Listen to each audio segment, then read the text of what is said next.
everyone, welcome back. This is Denise, and today we're going to look through a few more books from my bookshelves. And I've got 5 yummy books to show you today.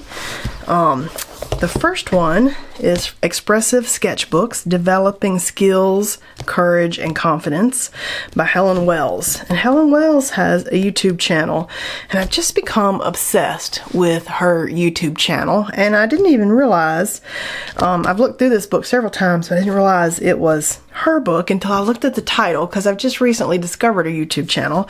So check out Helen Wells' YouTube channel because she gives lots of good ideas, and her artwork is really appealing to me, and she really uses art journals to explore ideas that then later turn into larger pieces of art, and she pulls from different elements. And in her YouTube videos you get to peek inside of all of her sketchbooks, and that's really a big part of her practice.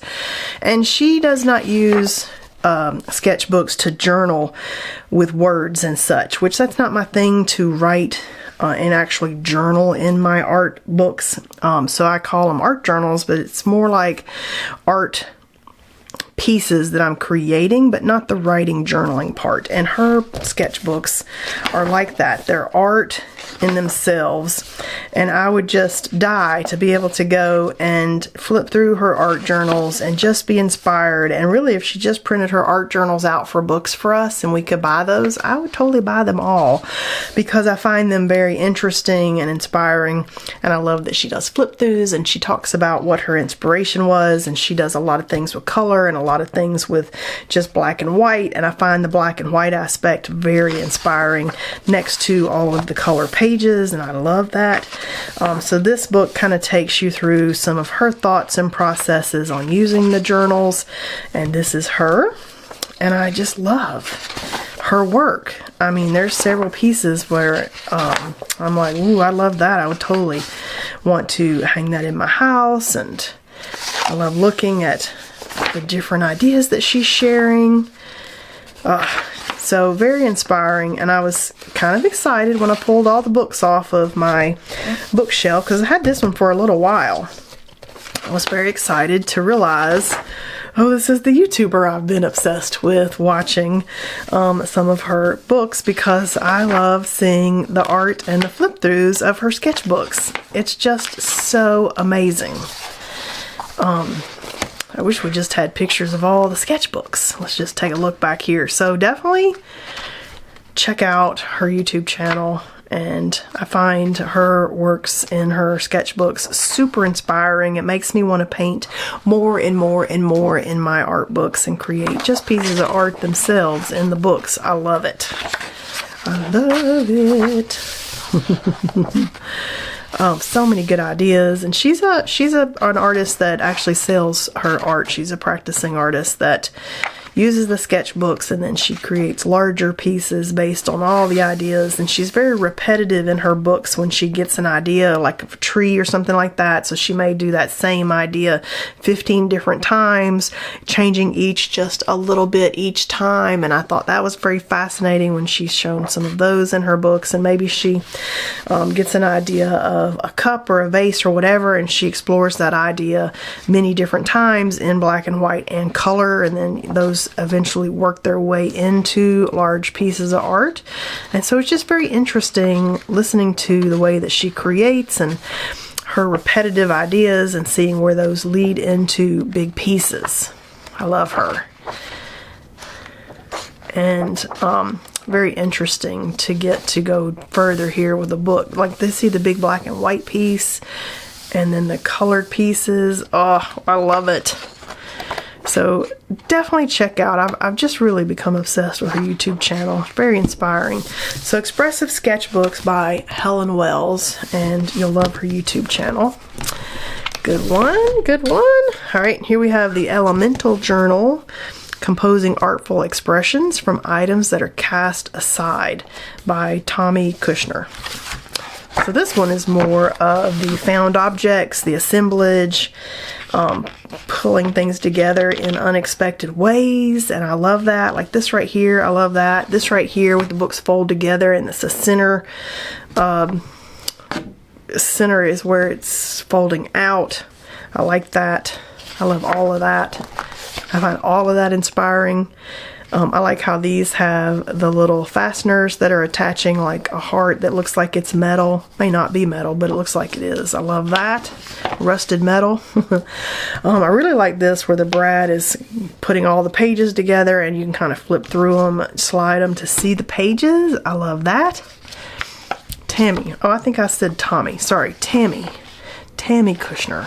Sorry. I was reading too fast. Sorry about that.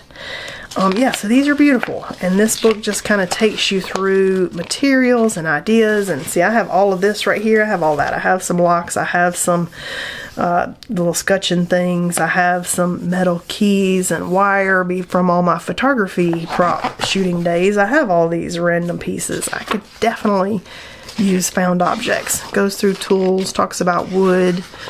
Look at that, really beautiful. And again, this is kind of showing you some processes here in this book for how to create the different projects, which I love. Like here's a piece and she's kind of showing us how to create that. Super cool.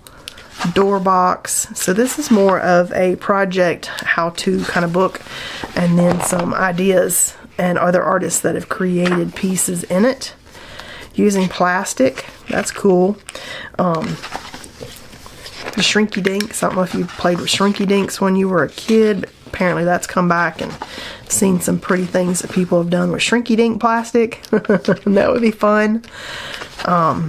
So super fun ideas and how-tos in this book. So let's just do a little flip through back here of some ideas and assemblage, and just be inspired by some different pieces. Look at that. What does that create? Let's open it up. Oh, look at there, like a bird cage with a bird cage book that you can pull out, and the book is what was braided together. That's super duper creative. My best friend is very much into symbolism and creating. Look at that. And creating pieces that have a lot of meaning and symbolism in it, and her brain works in ways that my brain does not. She totally would have created something like that and had all the symbolism and the meaning and the artworks that all kind of went together with it. And she would have had this whole big elaborate story in her mind that made the whole thing come together. It's amazing how her brain works sometimes. My brain just doesn't work that way. So super fun ideas and projects. So Elemental Journal by Tammy Kushner. Very inspiring. So Shelley Rhodes, this lady's Instagram and stuff are super duper inspiring, and this is her sketchbook explorations for mixed media and textile artists. And every time I look through this book, I'm re-inspired by something else in here that she has done, some ideas that she has. She talks about why she works in sketchbooks. I love the fabric aspect of some of the things that she does. I've actually gotten, look how beautiful that is, like that. I totally want that, and I will frame it and hang it. I love that. This one is, it's a workbook page. Let's see, this is a workbook page exploring bleached coral samples to the right. To the center left is Faded Glory, a 30 centimeter by 30 centimeter by 5 centimeter. So this is a finished piece of art, but oh, I love this so much. And then this is Exploring Texture and Surface Quality. Anyway, I have recently gotten some paper that disappears in water, and I think I'm going to use some textiles and sew the textiles all together on the paper in a way that maybe I couldn't do without that little bottom surface grounding all my pieces. And then you can wet the paper and the paper disappears, and you're left with the piece that you've sewn together. And that kind of looks like how you would create some of these, is have a ground of something, sew it all together, and then get the bottom to disappear. Might not be how she does it, but I'm just saying that's in my mind an idea that I'm working on. And I just got the disappearing paper this week. I'm gonna play with that. Look at those. Oh, everything in this book is beautiful and super inspiring to me. Look at those. Those are gorgeous. These are like long, skinny pieces of art things. 7 pieces from her Found series. 7 centimeters by 28 centimeters by 3 centimeters. So that's a good little size there. These are gorgeous. These totally inspire me for snippet rolls that were you can create for your journals and stuff. Love them. And again, you can have them not even rolled up into rolls, but as strips. That's beautiful as an entire statement piece right there, having all the strips next to each other. And look at this page right here. Like, that's totally a page I would create in my sketchbook. I love that. Everything she creates is inspiring to me. I just love, look at that. These little journals up here. Look at all those beautiful journals. I want all my journals like this. I want them full of beautiful, inspiring things. We'll get there. We'll get there. That's a goal. I've never had that goal before, but I started that goal last year when I got that big Dina Wakley book, and I started working in it. And I was really scared to start in it, but man, now that I'm like 3/4 of the way through it, I'm totally inspired. It inspired me to create my own books. It inspired me to work in my own books. Totally just took a different direction with my art, getting started in one of those and having different papers and surfaces to work on. Totally was the most inspiring element last year. And then I felt like my pieces of work had a purpose. Now they're in the art book and they're in things that I can look at and flip through, and they're not sitting in a sleeve in a plastic tub in the closet that I may never pull out again. They're in a book that I can pull out and show off and brag about and create in with you guys. I love it. I love it. Look at that. Create a window page in your thing. So it's got lots of good ideas and things that she does. Pockets and flaps, joining pages. See, lots of good ideas. Windows and cutouts, extending the pages so maybe you have a flip out to your page. Just looking at all the art is so gorgeous. I love every bit of this. Oh, so gorgeous. So gorgeous. Look at this. This is one of my very favorite. I've got 2 of her books. The other book is, I don't know, I'll show it now. It's over on the bookcase. I'll pull it out for another flip through video. If you only buy like one set of books, like if I could only have one set, these books would be it, because I just find everything about them completely in style, in a style that I like and would want to be inspired by. I just love them. Look at that right there, burned paper and stuff. Oh, so pretty. Ooh, different mark making tools that you make yourself. Those are fun. And look at the different marks you can get. You can make those out of, like, I don't know, tin cans, a cola can. Yeah, working with a cola pen, so like out of a cola. You gotta be careful not to cut yourself though. But that's super fun and creative and way to use things in unexpected ways. So yeah, this is one of my super favorite books for being inspired by anything that she does. Shelley Rhodes, Sketchbook Explorations. Okay, so here we have Daydream Journals by Tilly Rose.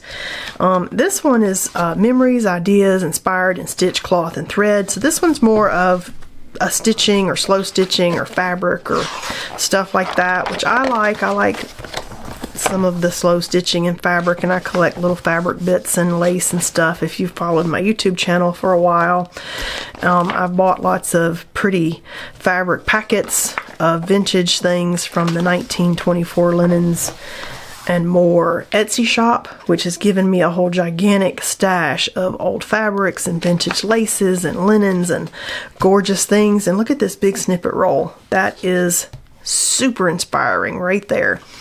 And it has just reignited my love of fabric and old buttons and stuff, and memories of playing in my grandmother's sewing room. And I've really enjoyed being able to have a whole stash of fabric and stuff again. So this kind of goes through some different ideas and talking about different techniques. Look how pretty that wood stamp is. I actually have a bunch of these Indian block printing stamps that I don't use because I don't know, I hadn't wanted to mess them up really, but I got a whole collection of them.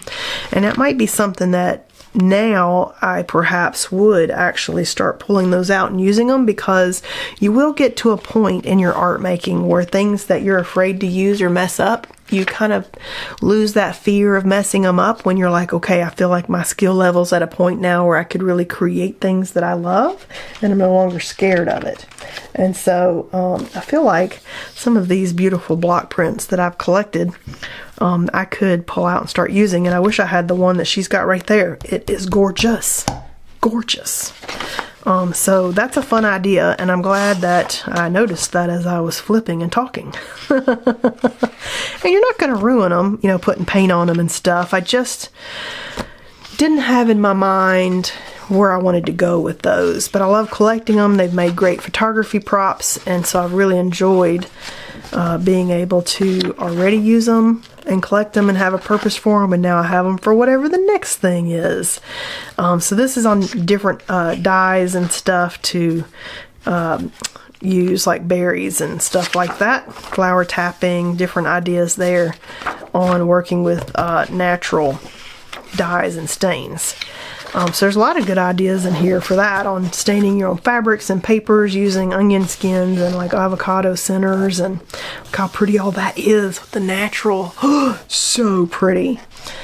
So lots of good ideas. And then moving on to cloth and thread and ideas with that, and sewing maybe a cover together for your book. Lots of good ideas there. Vintage pieces and buttons. I have my grandmother's button in a box, a Bakelite box from the like 1940s.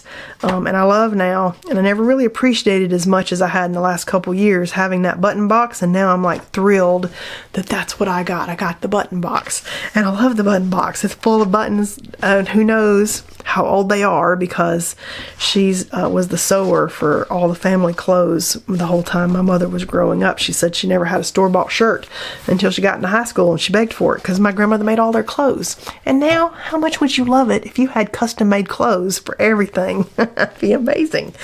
That'd be amazing. I mean, they just didn't appreciate all that work my grandmother did.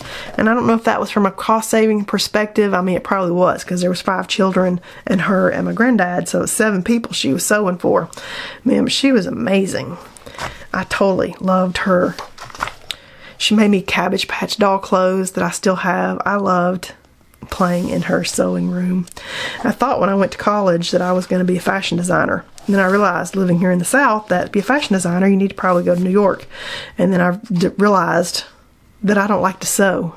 I have a sewing machine, and I got a baby sewing machine. I like my baby sewing machine because I can sew projects like this and enjoy it, but I don't like to sew clothes. The clothes that I've made, I hate them. They were the wrong size. I never was. I'm not good enough with perfection for the clothing to come out good. So that's when I changed from fashion to interior design, which was totally up my alley, because I love looking at houses and furniture and decorating magazines and everything, and so that was definitely a better route for me to take.